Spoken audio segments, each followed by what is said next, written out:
Ladies and gentlemen, the story you are about to hear is true. The names have been changed to protect the innocent.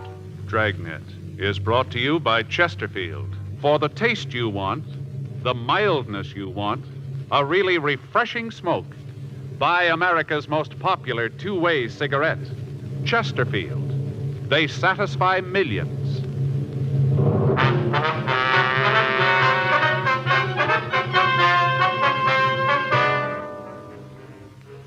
You're a detective sergeant. You're assigned to homicide detail.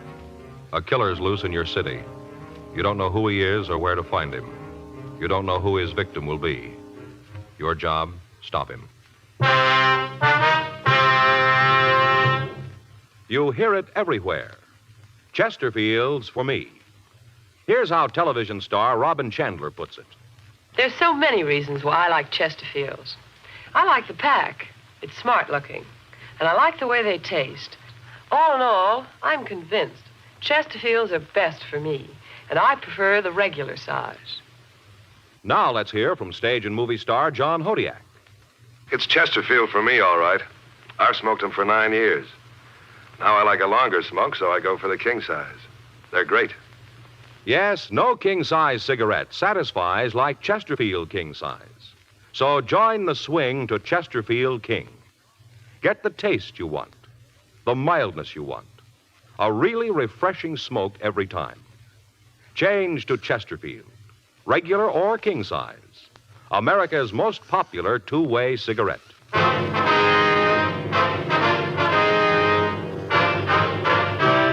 Dragnet, the documented drama of an actual crime.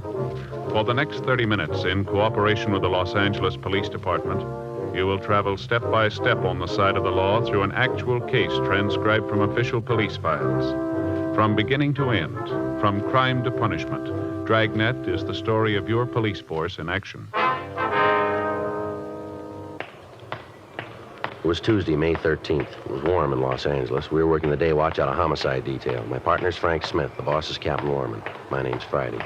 I was on my way back from handwriting, and it was 8:26 a.m. when I got to room 42. Homicide. You get it? Yeah, Don just finished up. He says the handwriting matches. Victim wrote the note. Huh. That's it then, huh? Yeah. You talked to his wife? Yeah, she's pretty broken up. Figures. Ate too fast. Oh, I got heartburn. Well, why don't you take a couple of those Pepto Pals or whatever it is, and let's get on with this. A lot of work here. Hey, there's an idea. Never thought of that. Yeah, I got some in my locker over here. You sure have. Last time I bought a big box of them. There must be some left. Yeah.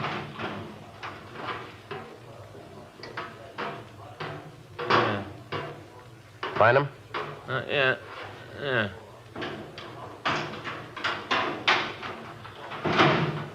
He thinks the husband fits in, huh? Yeah, all the way along the... What are you doing? Huh? I said, what are you doing there? I found the Peptos. Yeah, but what are you doing with them there? Oh, putting them together. I must have dropped them sometime. See, all the pills are all broken up. Trying to put one together. You can't be too careful. Can't take too much. What is this? Wait a minute. Oh, there. One pill. That's all you're supposed to take, just one. Uh-huh. I don't understand. What do you mean? How you can come in here, no sleep, upset stomach, and feel so good. Yeah. You know something, Joe? What's that? To pose, I really don't. You don't, huh? No. That ought to be about right, I guess. Does that look like one pill to you? I don't know, Frank. I hope so. It's too important a decision for me to help you with. Oh, Pepto, pal. Good for what ails you. Potent, Joe. Real potent. Mm-hmm. I just wondered if you were all through now. Oh, as soon as I scrape the crumbs away. Mm-hmm. Okay. No, I'm here, with wait you. a minute, here's one you missed. Thanks. Only a half gone. Mm-hmm. Okay. For Okay. two, yeah. Well, are you all through now? You've had your pill and everything? Joe, I took my pill. I've got the Pepto Pals all worked out now. What can I do for you? Hot shot. I'll get it.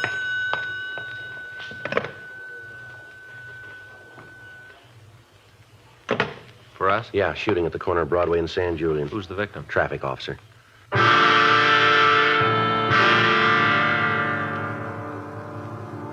We left the office and drove to the scene of the shooting. Traffic at the intersection had come to a virtual standstill. 18 feet from the northwest corner, lying in the middle of the pedestrian crosswalk, was a uniformed traffic officer. He was wearing the white cap of the traffic division. There was a large blood stain on the right side of his chest, and his service revolver was still in his holster. By the time we got to the scene, the ambulance had arrived and the wounded officer was being given emergency treatment. Other officers were trying to get the traffic moving again, and additional men were throwing up a blockade around the immediate vicinity in an attempt to apprehend the person who'd shot the policeman.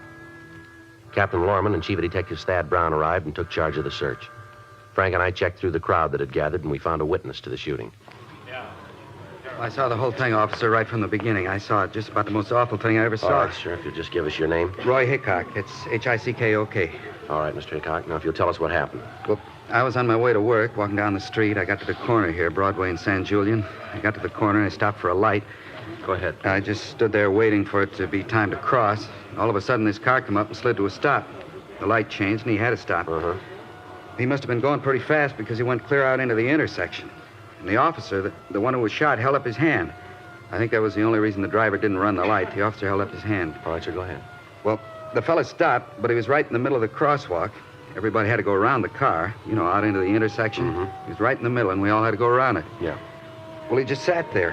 He didn't make any try to back up or nothing. He just sat there, kind of waiting for the light to change again so he could get going. I see. Then the officer, the one who was shot, he started to walk over to the fella. I guess he wanted him to back up. Must have been something like that. Wanted him to get out of the way. What happened then? Well, all of a sudden, this guy in the car just started shooting. Where was the officer when the shooting started? We hadn't even got to the car yet. He must have been about 10, 12 feet from it. This guy pulled out the gun and started plowing away. Point blank, he did it, right in the policeman's face. Yeah. Well, everybody on the street got panicky when they heard the shooting.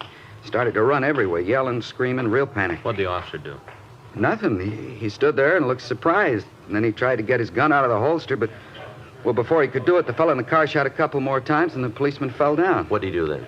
You mean the guy in the car? Yeah, that's right. Well, he took off, drove right through the people, and drove down San Julian. It's a wonder he didn't kill somebody the way he drove off. Just didn't care about anybody. Barreled south on San Julian. Did you talk to the other officers about this? Well, not too much. Seems like as soon as it happened, there were so many people around, there wasn't much time to talk to anybody. I called down where I worked, and I told him I'd be late. I told him to expect me when I walked in. I never did see so many policemen or cars. Oh, just a minute, will you? Folks, you'll have to get back here, please. Give us a little more room now. All right, thank you.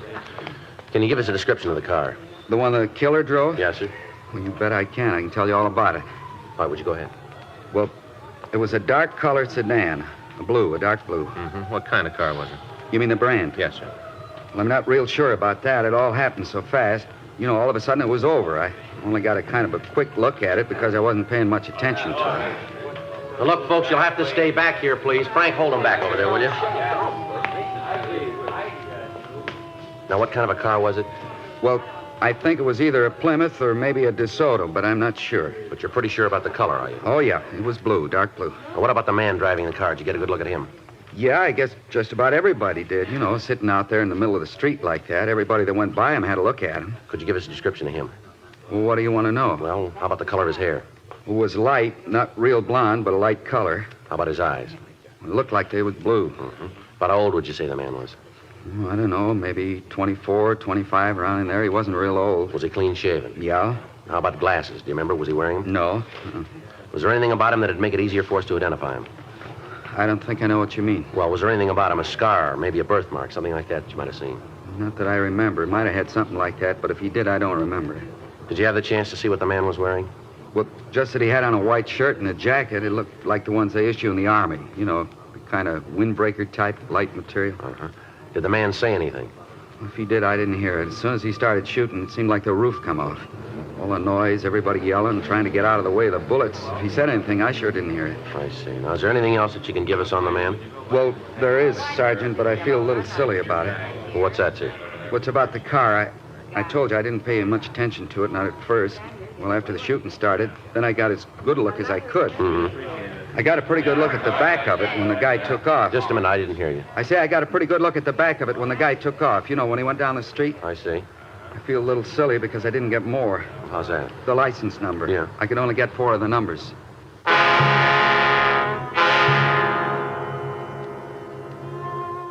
The witness was able to give us the numbers, 1 Sugar 139. A broadcast was gotten out carrying this information, and a search was started through auto records in an attempt to come up with the owner of the vehicle. 2 men were detailed to the Department of Motor Vehicles to assist their men in the search of the files. Meantime, Chief Brown and Captain Lorman had ordered roadblocks to be put up on San Julian and all streets leading to adjoining areas. The one witness, Roy Hickok, was taken to the city hall and he was shown the mug books. He was unable to come up with an identification on the suspect. 12:40 p.m. Frank put in a call to Georgia Street Receiving Hospital and found that Officer Larry Giroux was still in a critical condition and that he had not regained consciousness. His family had been notified and a car was dispatched to bring his wife to the hospital. All people in the immediate vicinity of the shooting were interrogated and their statements were taken, but none of them could give us a lead as to the identity of the suspect. 5:27 p.m. Frank and I went back to the office. While he checked by auto records, I put in a call to Captain Lorman. Yeah, Skipper. No, they're still checking. Yeah. Well, Frank's down there now. Uh-huh. Yeah, he looked at him, but he wasn't able to give us anything. No, I say he couldn't give us anything. No, last we heard he was still unconscious. Yeah, that's right. Well, we left word that we're to be called if he comes out. Mm-hmm. No. Glinda and McCready are over there. Yeah, she's taking it pretty hard. Joe. Mm-hmm. Right. Just a minute, I got Skipper on the phone. If anything turns up, we'll call you. Joe, it's Yeah. important. Hold on a minute, will you, Skipper? Yeah, what do you got? Well, they made the car. Yeah. It was stolen this morning. Well, we got a pretty good piece of news. No, Frank just came in. They made the car. It was stolen this morning.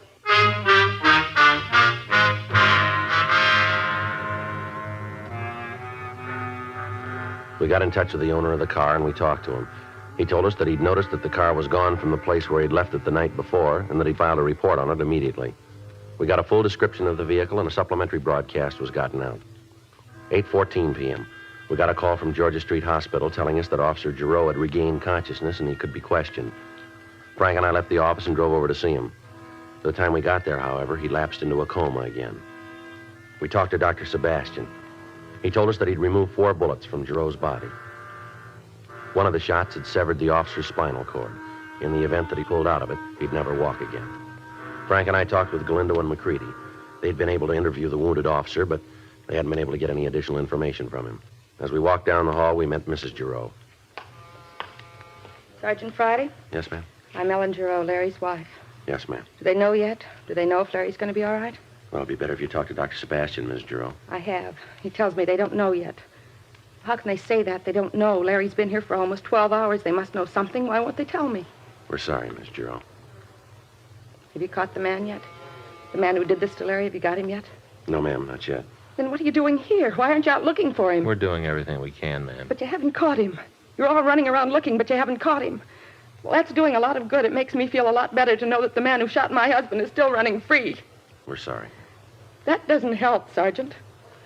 I can't take it home with me and spread out your sorrow in front of my children. They're still going to want to know where their father is. They're still going to want to have him back. Your good wishes aren't going to be enough. Joe, I'll check the office. All right. Tell the skipper we're going to tag Metro Division. Right. Miss Giroux, we know how you feel. We know what's going through your mind.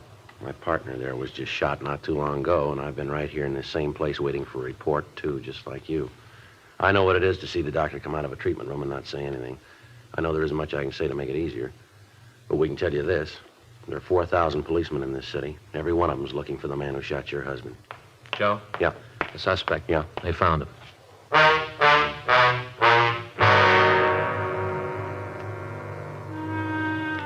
The tip had come in from a man who had phoned the complaint board and said that he knew where the suspect was hiding. The man wouldn't give his name. Immediately, 2 cars were dispatched to the address. It was a cheap rooming house on East 4th Street. The manager of the place said that there was a tenant who matched the description of the suspect in a room on the 5th floor. He'd given the name James Krell. When the investigating officers had approached the room, they were met with gunfire. They returned the fire. The building was evacuated, and the streets in front of the building were roped off. Several more cars arrived from Metro Division, and the building was completely surrounded. Frank and I stopped by the office and picked up tear gas equipment. From what we were told, the suspect had barricaded the door leading into the room with furniture. The only way we had to get him out alive was with gas. Frank and I talked with Captain Lorman and with Chief Brown. It was decided to use a flight-right shell and blast through the door. Frank took the gun and we went up to the 5th floor. The halls were empty. You all set? Let's give him another chance. All right. All right, Krell, we'll give you one more chance to come out of there. Come on, Krell, open the door and throw the gun out. He's not coming out. All right, this is the last time around, Krell. Get out of here, cop. Get out of here, leave me alone. You try to come through that door and I'll kill you. I swear I will. I'll kill you where you stand. the masks on. Right. You all set? Yeah. All right, let it go.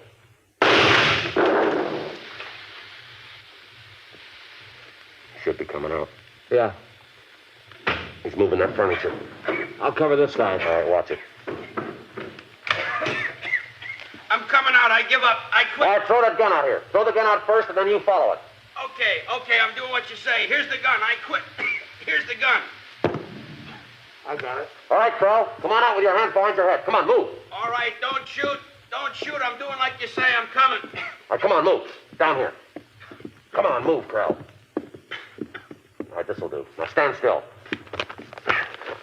Hands up against the wall. Come on, Krell, do what he says. I can't breathe. I'll do whatever you say, but I can't breathe. I can't breathe. That gas. You better get used to it, Krell. What? If that cop dies, they won't let you walk out of the room.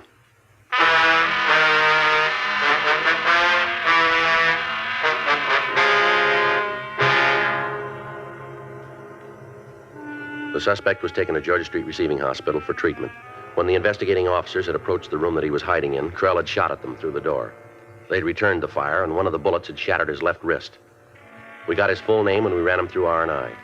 We found that he had a minor record in California and was, at the time, a deserter from the Army. His wrist was taken care of, and then Frank and I talked to him in the treatment room. Lousy deal all the way around. Is that right? Sure, you guys had no right to come up there and shoot off that gas. We didn't call it. Lousy deal. Why'd you shoot that officer? I thought he was going to shoot me. It was self-defense. When they picked him up, his gun was still in his holster. Then somebody put it back. Why'd he want to shoot you? Who knows? Who can figure any cop? You're all sadists. Why'd you do it? Look, I'll tell you nice and plain. I drove up to the signal. I stopped. This wise cop come over, started rousing me about being in the intersection. I told him to shut up. I don't have to take that kind of talk from nobody. He pulled a gun. It was self-defense. We got a couple of people saw the whole thing. They tell a little different. They're either psycho or else you're paying them off. How long you been AWOL? Who says I am? The Army? I could square that beef with him. What about that car you were driving this morning? What about it? Where'd you get it? Belongs to a friend of mine. I borrowed it. Owner reported it stolen. He must have forgotten. He told me to take it. What's the friend's name? I forget. They'd pay you to remember. I have a very bad memory. Why'd you shoot the officer? Because he was going to shoot me. He just walked up and said he was going to shoot you. Is that it? Yeah, guy's a sadist. All you cops are. Put that uniform on, you all think you can boss anybody around. Well, you made a mistake with this one.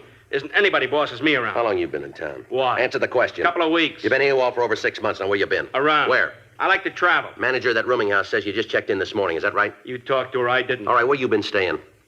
There goes the memory again. Look, you're in trouble, Krell. Talk like that won't do you any good. One of those things. I wish I could help you fellas, but there's nothing I can do. Where'd you get the car? From a friend. What's his name? I don't remember. But he said you could take it. Yeah? Then why'd he report it stolen? Ask him. We did. He says he doesn't know you. Where'd you get the gun? Picked it up. Where? Bought it. Don't know the name of the store. It's being checked now. You might as well save time and tell us. You're getting paid. What'd the officer say before you shot him? Didn't say anything. Just pulled his gun. I was faster. Self-defense. Now, you might think this is a game, Krell. You maybe think you're a big man sitting here, but I want to set you straight. You're in trouble.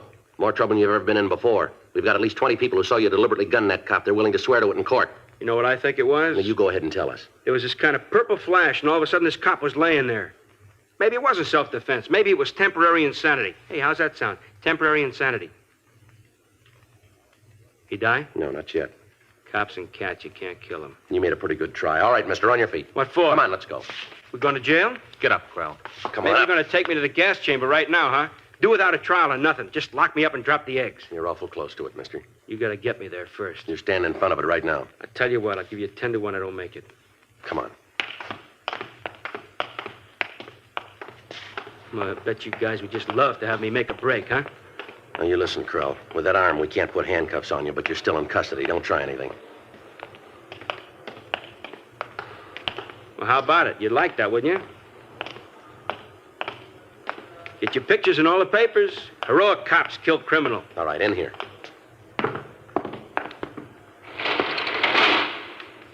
Yeah, you guys would really like Now, that. I'm going to give you something for free, Krell. Oh, yeah? What's that? You talk a lot, but you don't say anything. Always happens. Put a guy in a uniform right away, he's a big man. A bum on the outside, but just give him a badge and a suit, right away he's big. Yeah, sure. Come on. Hey, how's about a cigarette? Here. Well, thanks. Got a match? Come on, move. Car's back this way. Hey, wait a minute. What do you want? A cigarette. Not doing me much good without a match. All right, here.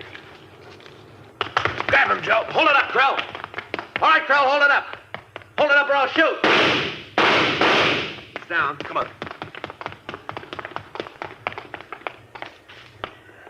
How about it, Joe? Well, I guess he was right. Huh? That bet about the gas chamber, Yeah. he won't make it.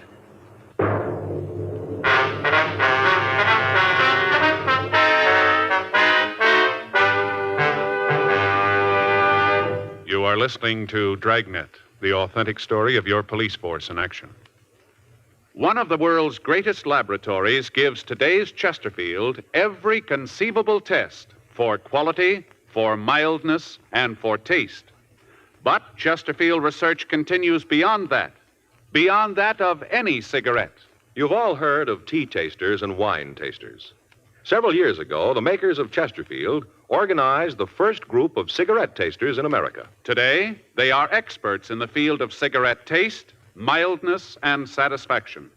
Yes, smoking is their business. Their expert opinion is your assurance that Chesterfield always gives you the taste you want, the mildness you want, a really refreshing smoke every time. It all adds up to Chesterfield's world-famous slogan, they satisfy. Buy Chesterfield today, regular or king size. Just light up, relax, and enjoy America's most popular two-way cigarette. Chesterfield. They satisfy millions. They'll satisfy you.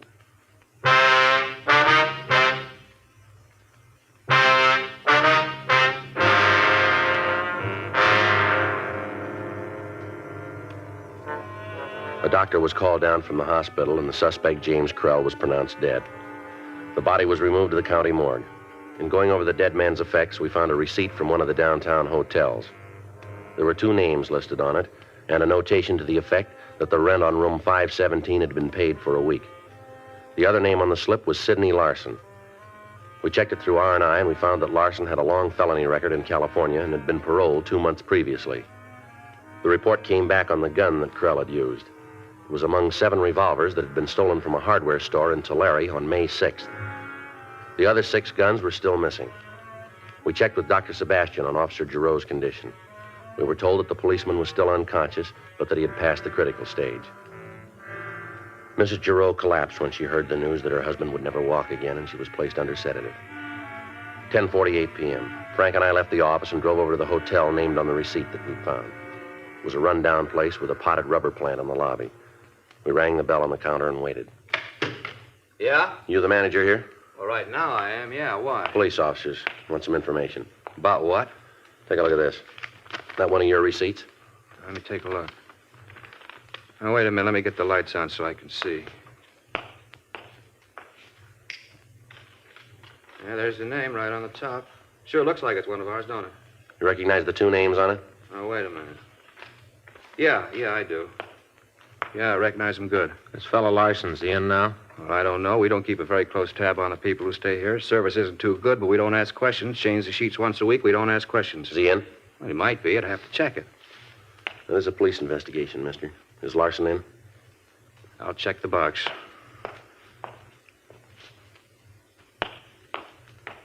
Well, key's gone. Must be upstairs. He alone?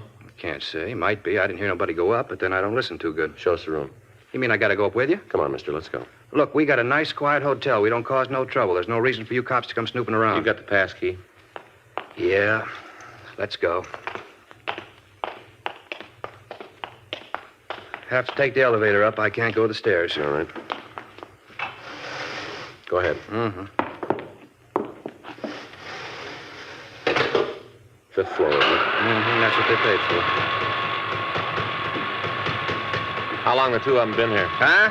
Larson and Krell, how long they been here? Well, I'll have to check the book for that. Can't carry those things around in my head. If I did, there wouldn't be no room for the important things. About when? What? About when did they come in? Oh, I don't know. Maybe 2, 3 weeks around in there. They got any friends? Well, most everybody's got a few friends. Any of them come around here? No, not that I've seen. We're not snoopy like some. I'll get the door. All right, which way? What? Which way is 517? To the left. I don't want no trouble here now, huh? We're not going to make any. Look, this is a quiet hotel. We don't want any of the tenants to get sore. You guys are going to walk out. I got to live here. I don't want no trouble. Here it is. All right, give me the key. Yeah. And take that side, Frank. Yeah. Look, you stand back out of the way and keep still, will you? No trouble now, huh? Please. Keep your voice No down, will you? trouble.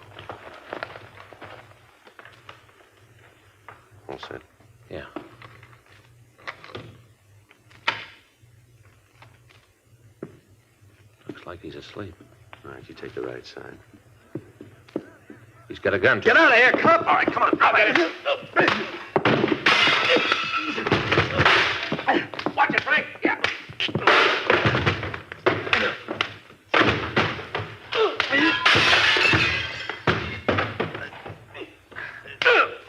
All right, now, come on, Larson. On your feet. Get up. What are you doing in here? You got no right to come in like this. I'll check the room, Joe. What are you looking for? I'm registered. You check my parole officer. He'll tell you I'm clean. What about the gun? All right, so I got a gun. You're an ex-con, aren't you? Big deal. All right, let's go. Where? You've been there before. Take a look, Joe. 5 of them. All right, where'd you get these?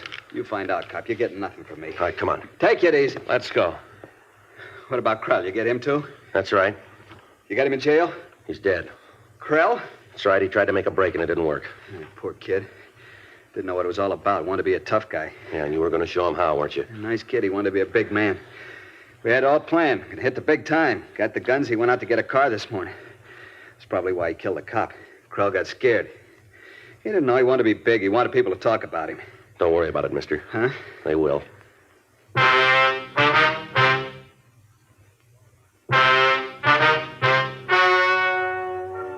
The story you've just heard is true. The names were changed to protect the innocent. On May 19th, an inquest was held in the coroner's office in and for the county of Los Angeles, state of California. In a moment, the results of that inquest. Now, here is our star, Jack Webb. Thank you. Earlier, George Fenneman told you exactly why the Chesterfield you smoke today is the best cigarette ever made. And best for you. Now, the rest is up to you. Get a carton or two for yourself. Smoke 'em and you'll say, as we do, it's Chesterfields for me.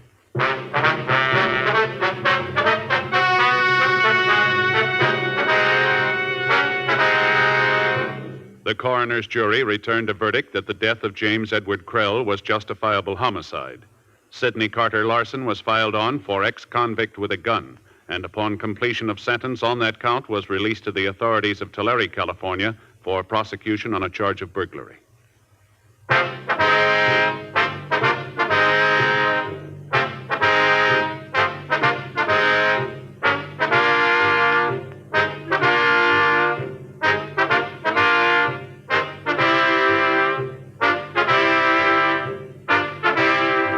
You have just heard Dragnet, a series of authentic cases from official files. Technical advice comes from the Office of Chief of Police W.H. Parker, Los Angeles Police Department. Technical advisors, Captain Jack Donahoe, Sergeant Marty Wynn, Sergeant Vance Brasher. Heard tonight were Ben Alexander, Virginia Gregg, Vic Perrin, Harry Bartell. Script by John Robinson. Music by Walter Schumann. Hal Gibney speaking. Chesterfield has brought you Dragnet, transcribed from Los Angeles. Filter cigarette smokers, here is headline news. Nationwide demand for L&M filters drops price. Now you save up to 4 cents a pack, 40 cents a carton. Now everyone can afford America's highest quality and best filter tip cigarette. Remember, only L&M's have the miracle filter tip containing alpha cellulose. You get much more flavor, much less nicotine. Buy L&M filters, the distinctive monogram cigarette at the new low price. L&M filters.